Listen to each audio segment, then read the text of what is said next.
All right, in your go-home kits for your modified Robert Jones with a splint, you have a tongue depressor, some tape, you have a roll of cast padding, you have a roll of stretch gauze, also called cling, you have a roll of vet wrap, and you have a splint. Splints may vary in size. The first thing you're going to do is apply a stirrup. So when you apply your stirrups, it is ideal if you can go on the lateral and medial aspect of the dog's limb.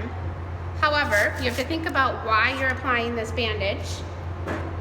If you are applying it to protect a wound, or if there's an incision underneath here, we wouldn't be able to apply these stirrups over the incision. The tongue depressor is here to keep your tape from sticking together.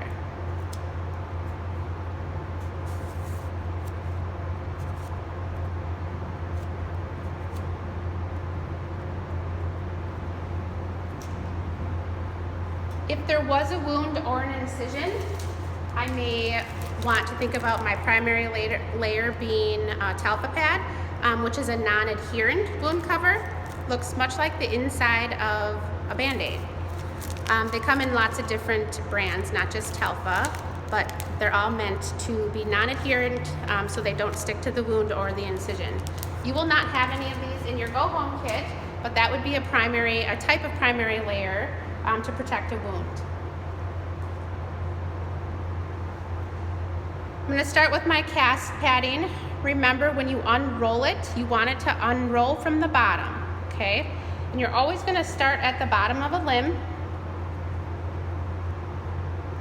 covering more of the foot than you think is necessary. And you're going to overlap by 50%, going all the way up to the elbow. Again, these bandages vary depending on what you're trying to protect, or if there is a fracture, how high you need to go, kind of all depends. So you each have one roll of cast padding. Yours looks a little bit different than what mine does right here. Yours looks more like this.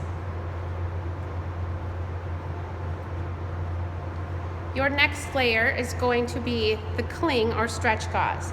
This is really the only layer that you apply tightly, okay? So you're gonna start and stretch it over the top of your bandage, and you can see how I reach underneath and I get a good stretch on there. It's the only part that you apply tightly. And it's not super tight, it's just tight enough to snug up this bandage to keep it from sliding off.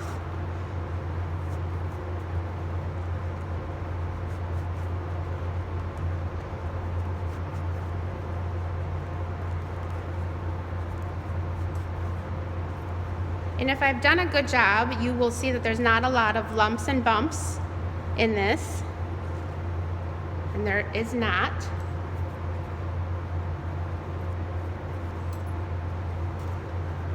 And at this point, I'm going to take my stirrups, and you just twist and pull upwards. And these are just like suspenders on pants, okay? They're meant to hold the bandage up in place. You'll see stirrups done a lot of different ways. This is the most common way.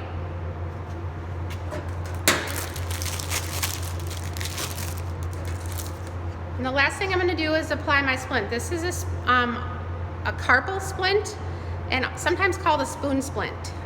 So it's meant to come down and protect the bottom of the foot like so, okay? In practice, you will see sometimes we will have to put another layer of cling or stretch gauze over this part before we do the final layer, but for practicing, we're just going to go right to our final layer, which is vet wrap. And that's our tertiary layer, which is a protective layer. Vet wrap you never want to apply tight. It's very constrictive. It can cause swelling if it's applied too tight. So So you can see I unroll it and then wrap it. I unroll it and then wrap it. You know it's too tight if you stretched it to its complete stretch and then placed it on, okay? So you just want to lay it on, but not so loosely that you'll be able to see wrinkles.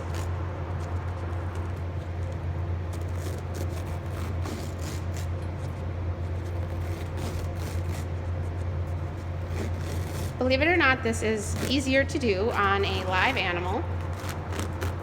Their limbs bend a lot better.